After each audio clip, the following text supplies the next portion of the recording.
Today, I wanted to start by showing easy way to start making vintage samples. And I wanted to show that it's very simple to make those with pretty much mostly free plugins and some sounds that you may find on internet. You don't have to pay a ton of money for expensive plugins. However, it would be nice to have certain iterations of old instruments and synthesizers that can shape the vintage samples in a better way. You should be investing money into good quality sounds. However, again, just to get you started, there's ways to do that without a ton of money. So let me show you what it is and how to do it. So this project is very much unfinished, but it is already a sample, if I can say so. There's a few finishing touches that I have to do, like arrange these melodies in a way that it presents a variety, that it flows, maybe adding different, whooshes and kind of ear candy. Other than that, I think it's 95% done, maybe more. I haven't even really mixed that, which in the past has also been the case, where the musicians would just get into a room, play all together at the same time. Everything just went into one track on tape, and it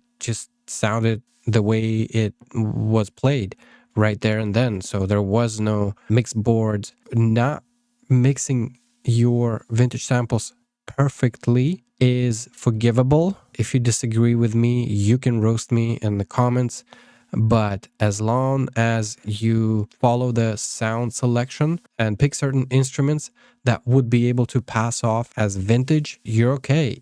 Even if you add some modern elements to your vintage samples, it may still be considered as vintage. To me, vintage is something that has that nostalgic element. It kind of sounds like it's from the past. That's how I would describe it. Something that gives you the emotion, the feeling of the past. Okay. Let's get to it. I'm going to turn off what I have on the master. We'll get back to it later. So I'm going to start with the very top instrument here, and this is UAD Polymax synth. And I know I said mostly free instruments here. This one is not free, it's paid. It's a pad, and it's not some special pad. Pick any pad that has the ethereal feel to it. Are you serious? Etherealis, the name of the preset, but hopefully you get what I mean. Find pads in Analog Lab, which we'll get to because the majority of these are made with Analog Lab. Shout out to Analog Lab because they're not lacking. And so here's the chords, and what you're looking at is literally two chords. I know right now it looks messy, it doesn't even make sense, but it is two chords, I promise you. And so it's simple to the point where it's like, really? And I learned that from other producers in the space that show two chords is all you really need. You can make beautiful samples with just two chords.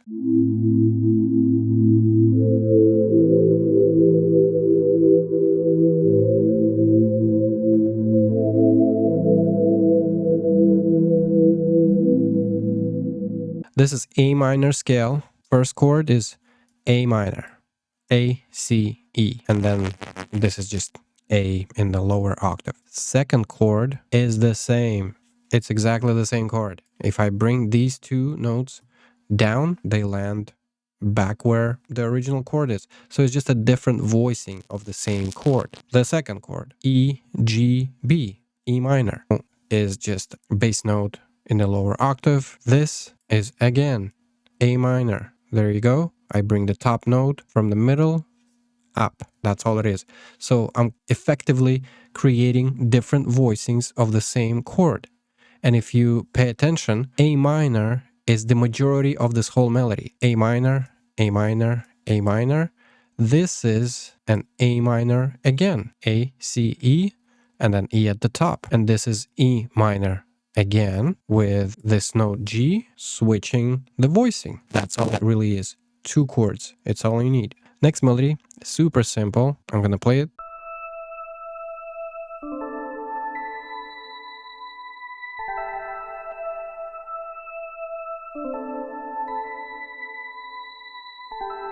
So what are we seeing here? E, A, E, A, it is again following the root notes, smaller notes in between, and then we're just adding B. Nothing special here. We're staying in the scale and we're following literally the bass notes of the chord. Feel free to play with other notes, but that's what I did here. This is again from Analog Lab. Preset is called Opening Mood, and I believe I played with these settings here, which did change this original sound and made it a little more vintage. And I'll show you what I mean. I'm just gonna clone the same Analog Lab instance and the MIDI, because I don't want to mess up that one, because if I click on this preset, it may reset it to the original state, which I will lose all these settings that I've dialed in, and I don't want to do that, so I'm not going to use it. Click on that so you can see its pads. This is the preset from the original Analog Lab Pro. It just comes with Analog Lab. Here's what it sounds like without me touching any of these dials here.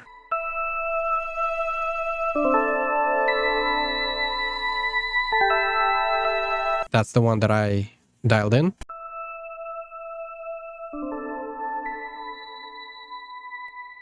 Almost like it's filtered out a little bit. It's a bit more in the background, and that's what I wanted. I didn't want it to be present in high frequencies too much. All right, let's move on to the next one. This is too complicated. Wow, I'm losing my mind here. E, B, E, B. Real simple here, okay? And what kind of preset is that? Analog Lab Fahrenheit strings. Okay, well, I guess someone was lazy. Let me play that. So this wasn't supposed to be like a melody. It's more of an accent, and that's all it really is. Not much to say here. Moving to the next. Another Analog Lab, and this is an ARP, also a native preset. Let me prove that to you. I'm gonna clone it because I don't want to mess it up. I'm gonna copy the same MIDI. This is what the arpeggiated sounds of Analog Lab. You know, you're gonna click through them. Now let's check the MIDI. Oh my god, what the heck did he do here? Check this out. It's just one note.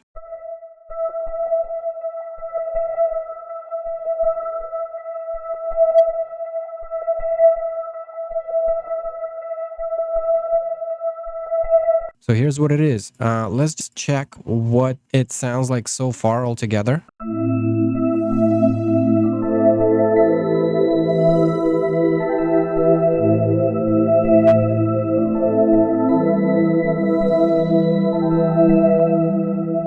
Kind of atmospheric. It carries some kind of ethereal presence. And at this point, while making this sample, what I felt like I was missing was the keys and the bass.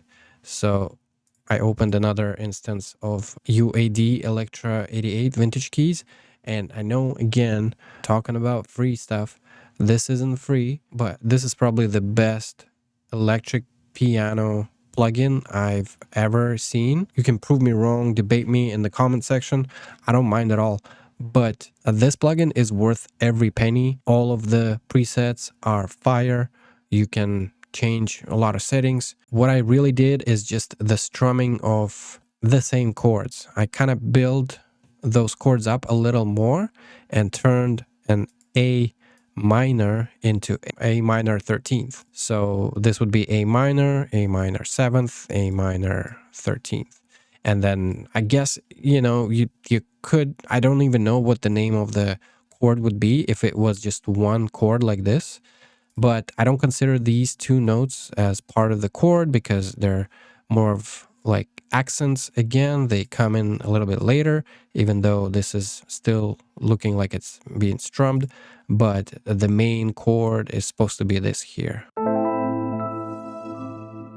That E minor, we turned into E minor 13th, and then two accent notes at the top. And then it's just repeating in the second half with some slight changes, like this note being revoiced from the top to the bottom. And then in here, what did we even change here? We didn't change nothing here. So ladies and gentlemen, it's the same. These two are slightly different, and these two are exactly the same.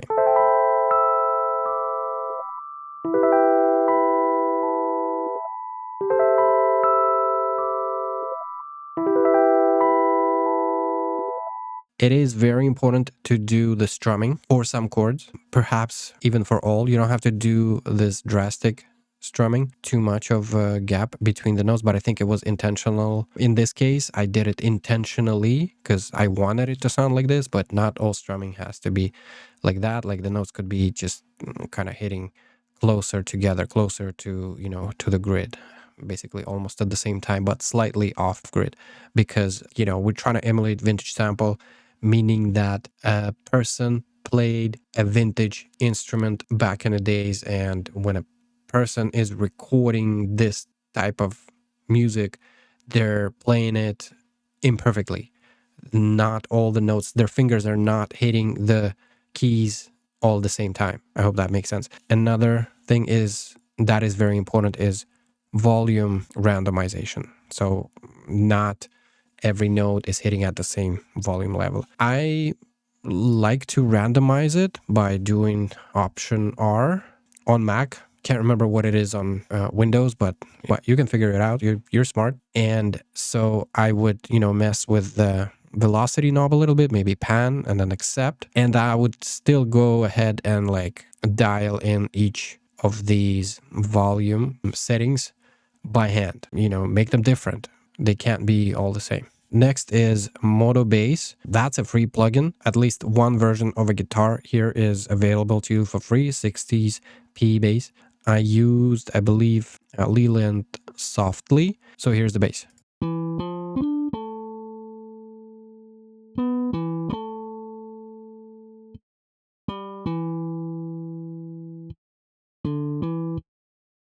And so I really just kind of fiddled with it right on my keyboard, just kind of played a melody that was still within A minor scale. I think it's important to add these little phlegm notes. It certainly helps to add to feeling that it's a real guitar. Now it kind of sounds thin, I know. And so I routed it to the mixer and started adding some plugins, MPEG Classic, which is an emulation of guitar amplifier. Next one is Guitar Rig. Preset is simple guitar tone.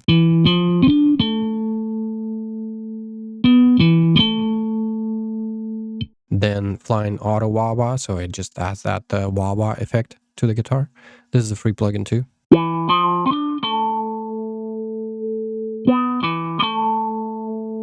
And then the last one is RO Gold Plate Reverb. So this is kind of like a vintage reverb plugin, plate reverb plugin.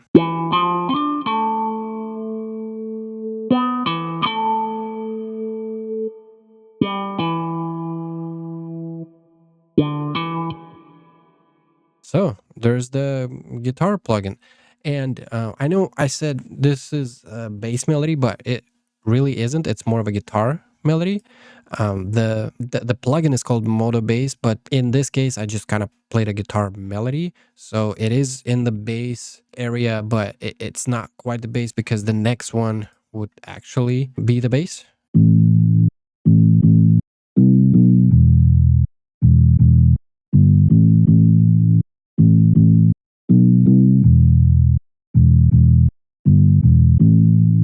And so it's mostly A and E, and then passing notes between them. There you go. Simple. And so this was just a one shot, believe it or not. And it came from Analog Colors Late, brought by Jack. And this is something that I downloaded a long time ago, probably years ago, actually.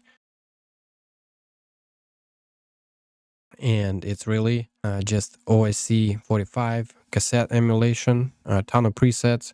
This is a no preset. Next, Analog Obsession. This is a saturation plugin and just a pitch plugin. Yeah, I guess I wanted to hear what it would sound like pitched down, which helps. I would highly recommend pitch your samples, down, up. Sometimes you kind of find a new, better vibe. And so let me play that without the pitch.